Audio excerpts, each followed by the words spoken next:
السلام عليكم ورحمة الله تعالى وبركاته. الحمد لله. அன்புக்கும் இணைத்திருக்கும் உரிய அல்லாஹ்வின் நல்லடியார்களே, அருமை சகோதரர்களே, அல்லாஹ்வுடைய அளப்பெரும் கருணையினால் நாள்தோறும்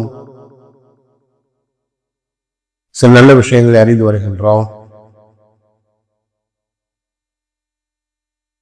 அந்த அடிப்படையில அல்லாமா இப்னு கய்யிம் ரஹ்மத்துல்லாஹி அலைஹி அவர்கள் கூறுகின்றார்கள், ஷைத்தானுடைய சதிகளை விட்டும் சூழ்ச்சிகளை விட்டும் 10 விஷயங்கள் மனிதனை பாதுகாப்பதாக கூறுகின்றார்கள். பதாயுல் ஃபவாயித் என்ற நூலினுடைய 2வது பாகத்தினுடைய 267வது பக்கத்திலே கூறுகின்றார்கள், யா தஸிமுல் அபது இல ஷைத்தானி பி அஷரத்தி அஸ்பாபி. குர்ஆன் ஹதீஸினுடைய அடிப்படையிலே ஒரு பெரிய இமாம் அல்லாமா இப்னு கய்யிம் அவர்கள் பெரிய அறிஞர். அவர் கூறுகிறார்கள், 10 விஷயங்கள் மனிதனை ஷைத்தானை விட்டு பாதுகாக்கின்றது.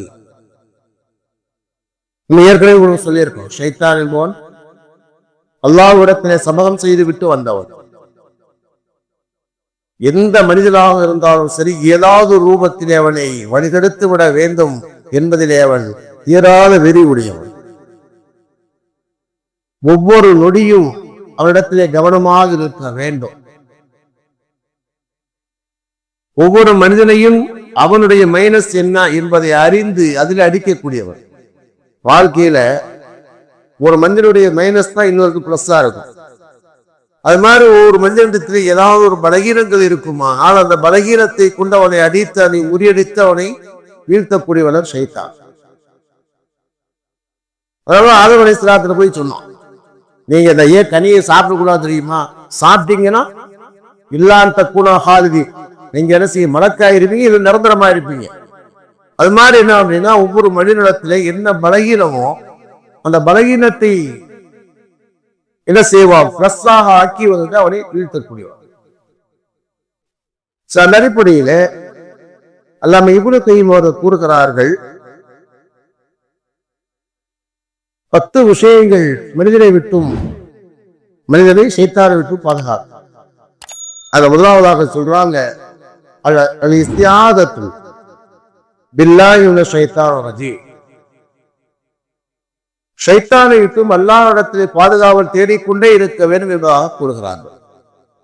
அல்லாஹ்விடத்தில் துஆ செய்யும் நேரத்திலே, யா அல்லாஹ், அந்த ஷைத்தானுடைய சூழ்ச்சிகளை விட்டும் சதிகளை விட்டும் அவன் என்னை வீழ்த்துவதை விட்டும் என்னை பாதுகாப்பாயார் என்று அதிகமாக துஆ செய்ய வேண்டும்.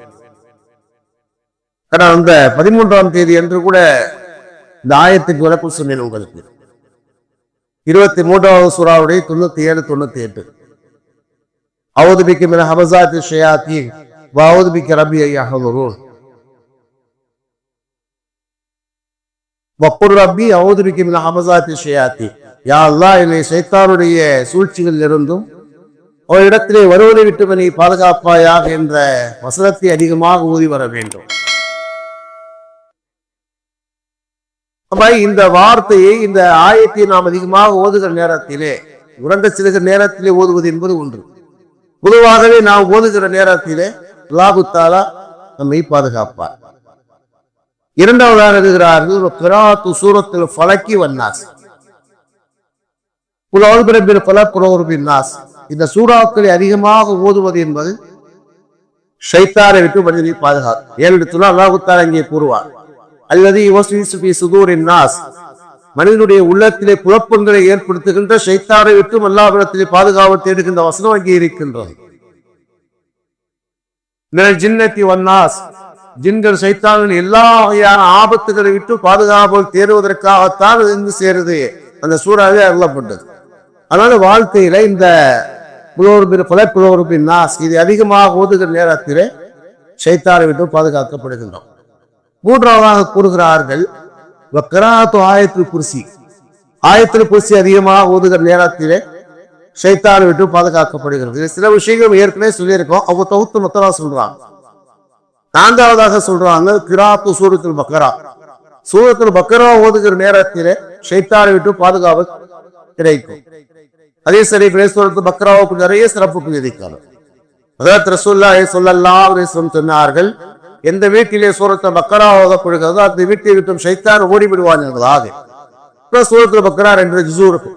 அதை ஓதுவது என்பது கொஞ்சம் சிரமமாக இருந்தாலும் கூட ஓத தெரிந்தவர்கள் செய்வாங்க. கொஞ்சம் டைம் எடுத்தாங்கன்னா ஓதிடலாம். நான் கூட சில இடத்துல அதான் சொல்றேன். அப்படி உங்களுக்கு கொஞ்சம் சிரமம் உட்கார நேரம் ஓதுறது கொஞ்சம் சிரமம் தான். ஆனா வாழ்க்கையில சந்திக்கிற மிகப்பெரிய நெருக்கடிகளுக்கு அது கொஞ்சம் நேரம் 1 மணி நேரம் ஒதுக்கி ஓதுறது ஒரு பெரிய விஷயம் வந்துடுவான். வேற சூரத்துல் பக்கராவை நம்மால் முடிந்த அளவுக்கு வீட்டுல உட்காந்து என்ன செய்த ஓதுவது. அதே மாதிரி இப்ப வீட்டுல எல்லாத்துக்கும் ஓத தெரிஞ்சு அப்படி என்ன செய்யறது, ஆளு கொஞ்சம் பிரிச்சு கூட உட்காந்து ஓதுனா கூட ஊதிடலாம். அதனால சூரத்துல் பக்கராவை எவ்வளவு எந்த அளவுக்கு நான் ஓதுகின்றோமோ அந்த அளவுக்கு அந்த வீட்டை விட்டு எல்லா வகையான பலாமசீவல்து தூரமாக. நான்காவதாக எழுதுகிறார்கள் சூரத்துல் பக்கரா ஓதுவது. ஐந்தாவதாக எழுதுகிறார்கள் கிராத்து ஹாத்திமத்து சூரத்துல் பக்கரா. சூரத்துல் பக்கராவுடைய கடைசி 2 வசனங்களை ஓதுவது. பொதுவாகவே கடைசி 2 வசனங்கள் ஆபன ரசூலில் ஆரம்பிக்கும் இல்லையா, அதை நினைவு ஓதுவது. பொதுவாகவே அதிகமா ஓதா அது இரவிலே படுக்கும் நேரத்தை ஓதுகிற நேரத்திலே ஷைத்தானை விட்டும் பாதுகாக்கப்படுகின்றோம். அந்த ஆயத்தினுடைய விளக்கத்திலே தப்சீரே ரூகுல் பயானிலே கூட ஒரு செய்தி எழுதுவார்கள். முஆதுபல் ஜபல் இல்லாத அன்புபல்லை பெருமானாசிரியர் சேவை செய்வாங்க. ஒரு சதக்காவுடைய பொருட்களை பாதுகாப்பதற்காக நியமனம் செய்வாங்க.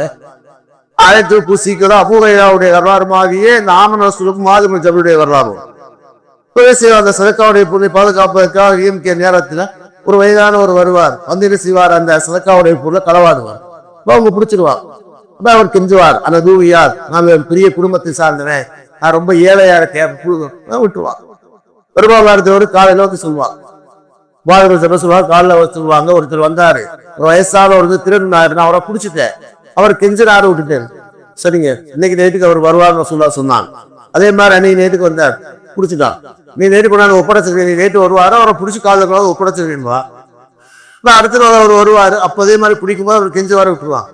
ரசூல்லா சொல்லும் போது ரசூல்லா சொல்லுவாங்க, இன்னைக்கு நைட்டுக்கு அவர் வருவாரு, நீ விட்டுறாரியே பிடிச்சிருந்தான்.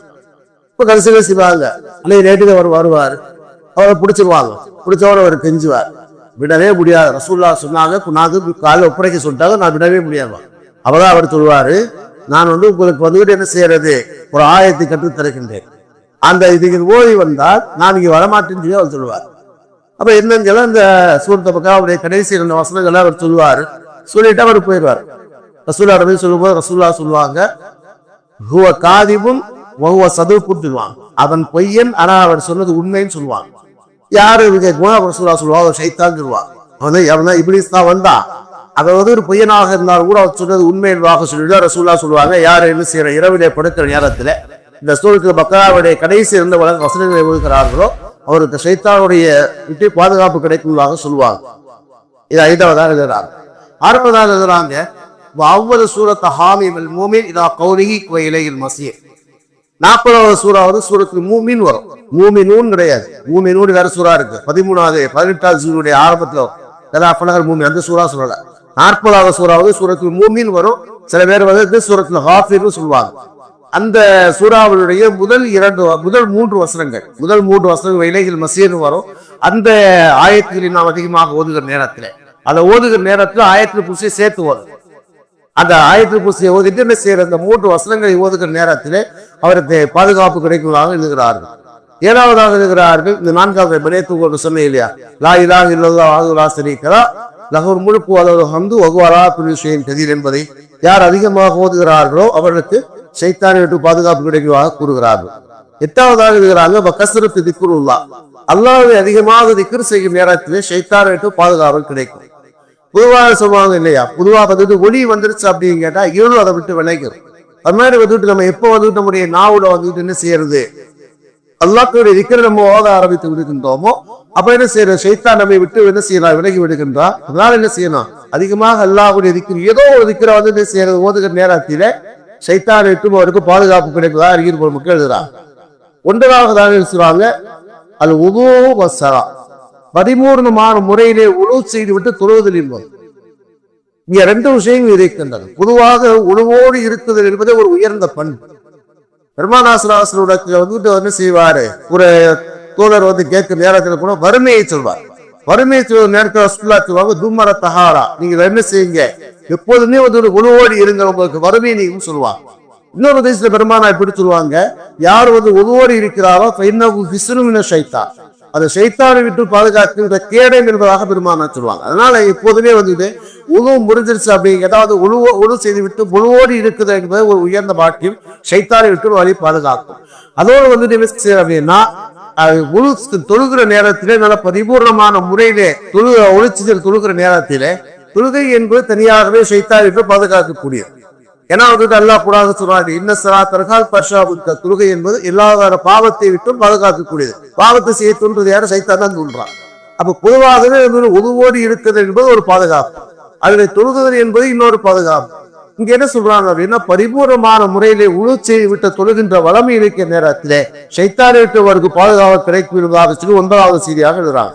10வது செய்தியாக சொல்றாங்க, இம்சாக்கு ஃபுதூலின் நவரி வ கலாமி வ துஆமின் முஹாலத்து தின்னாஸ். அதாவது என்ன கேட்டா, தேவையில்லாத, அதாவது வந்துட்டு தேவையில்லாத பாவமான பார்வைகள் பார்ப்பதை விட்டும், தேவையில்லாத பார்வைகள் பார்ப்பதை விட்டும் அளவுக்கு அதிகமாக வந்துட்டு என்ன செய்வது, பேசுவது, உண்ணுவது, மக்களோடு சேர்ந்து கலந்துரையாடுவது, அரட்டை அடிப்புதல், இதுகளை விலகி கொண்டாலே நான் என்ன செய்கின்றோம், சைத்தானை விட்டு பாதுகாக்கப்படுகின்றோம். இப்ப வந்து இதை வந்துட்டு 4 விஷயத்தை சொல்றாங்க, 4 சேர்த்து சொல்றாங்க. முதல்ல என்ன செய்யற அப்படின்னா, தேவையில்லாத விஷயங்களை பார்ப்பதை விட்டும் தன்னை பாதுகாத்துக் கொள்ளுது. ஏன்னு சொன்னா, அதை பார்க்கிற நேரத்திலே தான் ஏதாவது நம்முடைய உள்ளத்திலே தவறான எண்ணங்கள் ஏற்படுகின்றன. இவ என்ன செய்யறோம் அப்படின்னா, ஒரு அதாவது வந்து என்ன செய்வாங்க, உக்மான் இஸ்லாத்துடைய மகனுக்கு 8 உபதேசங்கள் செய்வாங்கல்ல, அதான் சொல்லுவாங்க, நீ அடுத்தவருடைய வீட்டுக்கு போனா தங்களை பாதுகாத்துக் கொள்வாக சொல்லுவாங்க. 8 விஷயங்கள் சொல்லுவாங்க.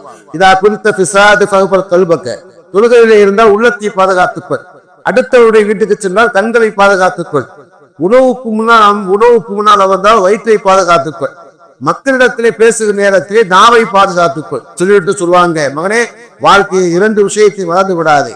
ஒன்று மௌத்தையும் அல்லாஹையும் மறந்து விடாது, அல்லாஹையும் மௌத்தையும் மறந்துடாது. அது மாதிரி 2 விஷயத்தை வாழ்க்கையில மறந்து விடு. ஒன்று, நீ பிறருக்கு செய்த உதவிகளை மறந்து விடு. அடுத்தவர் உதவி செய்யணும்னு அதை மறந்துவிடணும், அது யாரும் வச்சுக்கிட்டே செய்யறது கூடாது. அதே மாதிரி அடுத்தவர் உனக்கு செய்த தீங்கை மறந்து விடுவதாக சொல்லுவான். சரியா? என்ன சொல்றோம் அப்படின்னா, கண்களை பாதுகாத்துக்கொள் அப்படின்னா, கண்களை காத்துக்கணும். ஏன்னு கேட்டா, அதை பார்க்க நேரத்தில் என்ன செய்யும் அப்படின்னு கேட்டா, இவர் இப்படி வாழ்றாரு, அப்படி வாழ்றாரு, நம்மளால அப்படி வாழ முடியுது என்றதாக என்ன செய்ய தவறான எண்ணங்கள் நமக்கு என்ன பொறாமைகள் ஏற்படும், ஹராமான வழியிலே அதை சம்பாதிப்பதற்கான சூழல் ஏற்படும். அதே மாதிரி அந்நிய பெண்களை பார்க்க நேரத்தில் தவறான எண்ணங்கள் மனிதனுடைய உள்ளத்தில் ஏற்பட்டு போகும். அதனால என்ன செய்வாங்க அப்படின்னா, முதல்ல பார்வை தான். அதை பத்தி ஒரு பேசலாம் தான் இருக்கு அப்படின்னு இதை வாராந்திர பயான்ல பொதுவாகவே வந்துட்டு 2 விஷயத்தை வந்து அல்லாஹு தஆலா குர்ஆன்ல சொல்லுவாங்க. அது சொல்லிட்டு சொல்றேன். அப்ப என்ன, முதல்ல வந்து பாவத்தினுடைய அடிப்படையே வந்து கண்ணுதான். அதே மாதிரி அடுத்த சொல்றாங்க அப்படின்னா கலாமி, அதாவது என்ன செய்யுது அப்படின்னா, அதிகமாக தேவையில்லாத விஷயங்கள் பேசிக் கொண்டு இருக்குது. தேவையில்லாத விஷயங்களை பேசுகிற நேரத்தில் பல வகையான பாவங்களுக்கும் பாதிப்புகள் வராதுன்றோம். அதான் ரசூலுல்லாஹ் சொல்லுவாங்க, அதிகமான பேச்சுக்களும் பொய்யும் 2 ஒன்றோடு ஒன்று கலந்து என்பதாக திரும்ப சொல்லுவாங்க. ஒருத்தர் அதிகமா வந்து தேவையில்லாம பேசிக்கிட்டே இருக்காரு அப்படிங்கிறா, அதோடு என்ன செய்யுது, பொய்யான விஷயங்களும் தேவையில்லாத விஷயங்களோட சேர்ந்து ஏற்பட்டு போகும்பா. அடுத்து சொல்றாங்க அளவு, அதாவது வந்து அளவுக்கு அதிகமாக உண்ணுதல் இருந்து, அளவுக்கு அதிகமாக உண்ணுகிற நேரத்தில் என்ன செய்யுது அப்படின்னா, அவருக்கு இபாதத்திலே சோம்பல் ஏற்பட்டு போகும், அறிவு மங்கி போகும், சைத்தானுடைய ஆதிக்கம் அதிகமாகி போகும். அடுத்து சொல்றாங்க மக்களோடு கலந்துரையாடுது. மக்களோடு பழகக்கூடாது என்பது அர்த்தம் இல்லை, மக்களோடு எப்போதுமே சேர்ந்து அரட்டை அடித்துக் கொண்டே இருக்குது. அரட்டை அடித்துக் கொண்டே இருக்கிற நேரத்திலே அவரிடத்துல என்ன செய்யுது, பல வகையான பாவமான பேச்சுக்கள், பாவமான செயல்கள் ஏற்பட்டு. ஏன்னா நல்லடியார் வந்து என்ன செய்வாங்க, எப்போதுமே உட்கார்ந்து அரட்டை அடிச்சுக்கிட்டு இருக்க மாட்டாங்க. நல்லவர்களும் செய்வாங்க, வருவாங்க, கண்ணியமான முறையில் முக்கியமான விஷயங்களை பேசுவாங்க, எதிர்த்து போயிடுவாங்க. அல்லாஹ் இப்னு தய்மிய்யா என்ன சொல்றாரு அப்படின்னா, 4 விஷயத்தை சொல்றாரு. என்னன்னு கேட்டா, இப்பார்வைகளை என்ன செய்து பாதுகாத்துக்கொள், பார்வைகளை தேவையற்ற விஷயங்களை என்ன செய்யறது, பார்ப்பதை விட்டும் கண்ணை பாதுகாத்துக்கொள். யதார்த்தமா கண்ணு படுவ டக்குனு கண்ணை என்ன செய்யணும், உடைய பார்வையை மாத்தியணும். சரியா? ஒன்று. அதே மாதிரி என்ன செய்யணும் அப்படின்னா, அளவுக்கு அதிகமாக வந்து பேசுதல் என்பதும் அளவுக்கு அதிகமாக உண்ணுதல் என்பதும் அளவுக்கு அதிகமாக மக்களோடு கலந்துரையாடுதல் அரட்டை அடிக்குது என்பதை இவைகளை விட்டு விலகி கொண்டாரே ஷைத்தானை விட்டு பாதுகாவல் திணைக்குள் எல்லாம் இவ்வளவு கைவாறு கூறுகிறார்கள் என்னதை கிடைப்பிக்கிறார்கள். أشهد أن لا إله إلا أنت أستغفرك وأتوب إليك. آمين. سبحان ربي رب العزة عما يصفون وسلام والحمد لله رب العالمين. صلى الله